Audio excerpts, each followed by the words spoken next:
Big बॉसच्या घरात पहिल्याच दिवशी वर्षाताई आणि निक्कीमध्ये वादाची ठिणगी उडाली आहे. नक्की काय झालंय पाहू या व्हिडिओमध्ये. नमस्कार मित्रांनो, माझं नाव तुषार आणि संस्कार मराठीमध्ये तुम्हा सगळ्यांचं पुन्हा एकदा स्वागत आहे. बिग बॉसचा एक छोटासा प्रोमो आला आणि त्या प्रोमोमध्ये आपण पाहतोय की निक्की ही वर्षाताईवरती खूप जास्त अपसेट झाली आहे. कारण आहे मित्रांनो, बिग बॉसनी सगळ्यांना लिव्हिंग एरियामध्ये एकत्र जमायला सांगितलं आणि वर्षाताई तिकडे मेकअपच करत राहिल्या. अशा छान छान मेकअप करत होत्या, लिपस्टिक वगैरे लावत होत्या आणि निक्कीला ही गोष्ट आवडली नाही. निक्कीचा इगो हर्ट झाला. निक्कीला वाटलं की आम्ही सगळे इकडे बसलोय आणि वर्षाताई तिकडं काय करतात आहे. निक्की रागात उठल्याने वर्षाताईला जाऊन बोलली की ताई चला प्लीज, सगळेजण तुमची वाट बघतात आहे, हे मेकअप वगैरे नंतर करा. वर्षाताईला ही गोष्ट काय आवडली नाही. बोलली सगळे नटून थटून तिकडे जाऊन बसलेला आहे, मी काय मेकअप केल्याशिवाय तिकडे येणार नाही.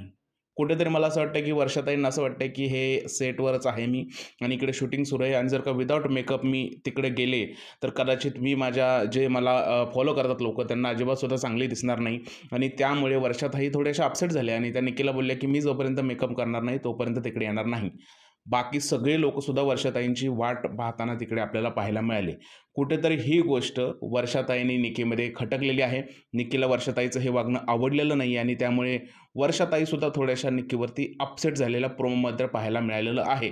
मला असं वाटतं मित्रांनो की ही वादाची ठिणगी आता पुढे खूप जास्त मोठी होणार आहे. कारण बिग बॉससुद्धा या गोष्टीमध्ये थोडासा तडका टाकणार आहेत. कुठेतरी वर्षाताईंचा इगो वर्षाताईंना हे सांगत होता की मला तिकडे मेकअप करायचं आहे आणि निक्कीचा इगो निक्कीला सांगत होता की नाही यार, यांचं वय जास्त असलं तरी काय झालं, आम्ही सगळे इकडे वाट बघतोय तर त्यांनी आमची रिस्पेक्ट करायला हवी. आज संध्याकाळच्या एपिसोडमध्ये आपल्याला समजेलच की नक्की काय हा वाद झालेला आहे. पण प्रोमो बघून तर वाटतंय की ही वादाची ठिणगी आता मोठं स्वरूप घेणार आहे. तुमचं काय म्हणणं आहे वर्षाताई आणि निक्कीच्या वादाबद्दल प्लीज मला कमेंट सेक्शनमध्ये सांगा. आणि जर हा व्हिडिओ आवडला असेल तर त्याला लाईक करा, शेअर करा, चॅनलला सबस्क्राईब करायला विसरू नका. कारण बिग बॉसच्या अशाच अपडेट तुमच्यासाठी घेऊन येत असतो. तुर्तास इतकंच. भारत माता की जय.